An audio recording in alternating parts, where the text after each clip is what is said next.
Oferecimento: Empresa ArcelorMittal. ArcelorMittal é aço, aço é ArcelorMittal. Ativa Atacado. Compre nas lojas de Londrina, no site e no WhatsApp se preferir. 43999117387. Conheça os nossos produtos. Olá, bom dia, seja bem-vindo. Sol nascente que nos veio visitar, Jesus Cristo, luz esplendorosa da nossa vida. Quinta-feira, 7 de setembro de 2023. Hoje é dia de rezar pela pátria, especialmente por todos os brasileiros que moram aqui no Brasil e também aqueles que deixaram nossa terra e hoje vivem em outros países, mas sempre brasileiros. Meu abraço fraterno para todos nós. E também o super abraço para o Marcos Aparecido, que nos acompanha de Cascavel, aqui no Paraná. Graça, que é baiana, mas mora em Guadalajara, no México, e nos escuta de lá todos os dias. Também Ana Lúcia, da cidade de Franca, São Paulo. Muito obrigado pela parceria de todos os dias. Rezemos juntos.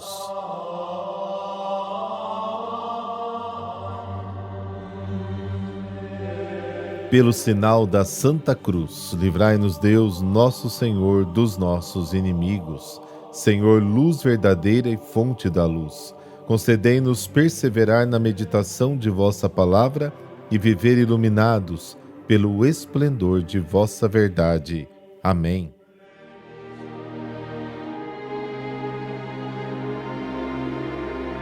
Lucas, capítulo 5, versículos de 1 a 11. O Senhor esteja convosco, Ele está no meio de nós. Proclamação do Evangelho de Jesus Cristo segundo Lucas. Glória a vós, Senhor. Naquele tempo, Jesus estava na margem do lago de Genezaré e a multidão apertava-se ao seu redor para ouvir a palavra de Deus.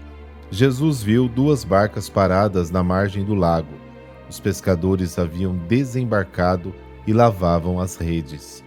Subindo numa das barcas, que era de Simão, pediu que se afastasse um pouco da margem. Depois sentou-se e da barca ensinava as multidões. Quando acabou de falar, disse a Simão: avança para águas mais profundas e lançai vossas redes para a pesca. Simão respondeu: Mestre, nós trabalhamos a noite inteira e nada pescamos, mas, em atenção à tua palavra, vou lançar as redes. Assim fizeram, e apanharam tamanha quantidade de peixes que as redes se rompiam. Então fizeram sinal aos companheiros da outra barca para que viessem ajudá-los. Eles vieram e encheram as duas barcas a ponto de quase afundarem. Ao ver aquilo, Simão Pedro atirou-se aos pés de Jesus, dizendo: Senhor, afasta-te de mim, porque sou um pecador. É que o espanto se apoderara de Simão e de todos os seus companheiros por causa da pesca que acabavam de fazer. Tiago e João, filhos de Zebedeu, que eram sócios de Simão, também ficaram espantados. Jesus, porém, disse a Simão: Não tenhas medo, de hoje em diante tu serás pescador de homens. Então levaram as barcas para a margem, deixaram tudo e seguiram a Jesus. Palavra da salvação, glória a vós, Senhor.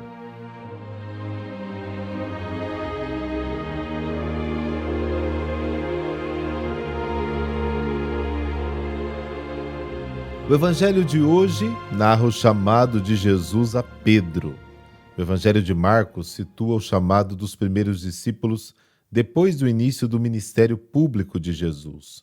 Marcos capítulo 1, versículos 16 seguintes. Lucas situa isso depois que a fama de Jesus já havia se espalhado por toda a região. Lucas 4. Jesus curou muitas pessoas e orou nas sinagogas de todo o país. As pessoas procuravam Jesus e a multidão também o procurava e o empurrava de todos os lados para ouvir a palavra de Deus. Lucas capítulo 5. Lucas torna a ligação mais compreensível. Primeiro, Pedro ouve as palavras de Jesus ao povo. Então ele testemunha a pesca milagrosa. Só depois desta dupla experiência surpreendente é que compreende o chamamento de Jesus. Pedro atende, deixa tudo e torna-se pescador de homens. As pessoas procuram Jesus para ouvir a palavra de Deus. Há muitas delas que se reúnem em torno de Jesus, que se aglomeram em torno dele, e Jesus procura a ajuda de Simão Pedro e de alguns companheiros que acabavam de voltar da pesca. Ele entra com eles no barco e responde às expectativas do povo, comunicando-lhes a palavra de Deus. Sentado, Jesus assume a atitude de um professor e fala do barco de um pescador. A novidade está no fato dele dar aulas não só na sinagoga para um público seleto, mas em qualquer lugar onde haja gente que queira ouvi-lo, até mesmo na praia. Depois de ensinar o povo, Jesus vai até Simão e o incentiva a pescar novamente. A frustração, o cansaço, o desânimo emergem na resposta de Simão: Mestre, trabalhamos a noite toda e não pegamos nada. Mas, confiando na palavra de Jesus, largaram novamente as redes e continuaram a luta. A palavra de Jesus tem mais força para eles do que a experiência frustrante da noite. A pesca é tão abundante que as redes quase se rompem e os barcos começam a afundar. Simão precisa da ajuda de João e Tiago, que estão em outro barco. Ninguém pode ser completo sozinho. Uma comunidade deve ajudar a outra. O conflito entre as comunidades, tanto no tempo de Lucas como hoje, deve ser superado para alcançar um objetivo comum, que é a missão. A experiência do poder transformador da palavra de Jesus é o eixo em torno do qual as diferenças se abraçam e se superam. A experiência da proximidade de Deus em Jesus faz Simão compreender quem ele é. Afasta-te de mim, Senhor, porque sou pecador. Diante de Deus somos todos pecadores.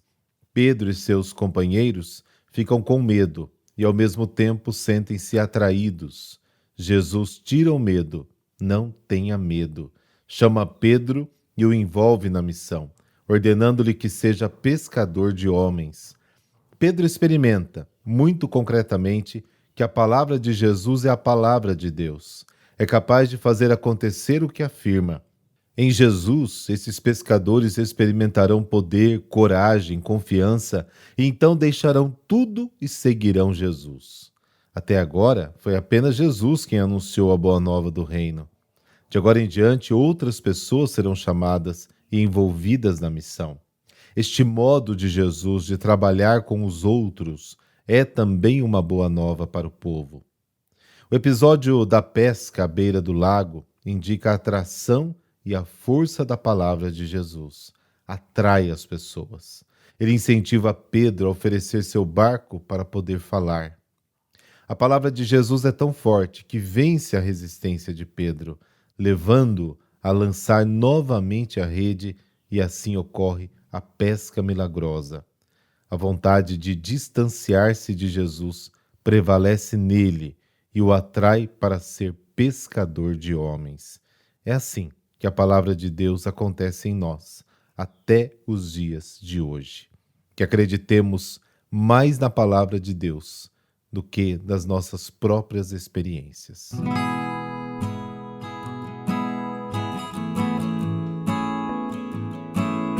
Santa Regina. Ela viveu no século III na França. O seu nascimento foi marcado por uma tragédia familiar. Sua mãe morreu durante o parto. Para criar o neném, foi encontrada uma ama de leite, que era cristã, e educou a menina nos caminhos da fé. A cada dia se tornava mais piedosa e tinha convicção de que queria ser esposa de Cristo. Nunca aceitava o cortejo dos rapazes que queriam desposá-la. Ela simplesmente se afastava de todos, preferindo passar a maior parte do seu tempo reclusa em seu quarto em oração e penitência. O seu pai era um servidor do Império Romano. Passou a insistir para que ela aprendesse a reverenciar os deuses, até que um dia recebeu a denúncia de que sua filha Regina era uma cristã. No início não acreditou, mas, diante dos fatos, acabou denunciando a própria filha. Regina sofreu todos os tipos de torturas e depois foi decapitada. Santa Regina é mais uma grande mulher na lista das mártires da fé. Sua história mostra a fortaleza da fé que tudo supera e tudo enfrenta. Mesmo diante dos desafios familiares e do descontentamento do próprio pai, Regina manteve firme sua fé em Deus, o verdadeiro e único Pai da vida. Deus, Pai de amor, concedei-nos acreditar na vossa presença entre nós e a dedicar tempo para fortalecer os laços da nossa fé. A exemplo de Santa Regina, fazei-nos dedicar todo o nosso amor para vos louvar acima de todas as coisas. Amém. Abençoe-vos o Deus Todo-Poderoso, Pai, Filho, Espírito Santo. Amém. Ótima quinta para você e até amanhã.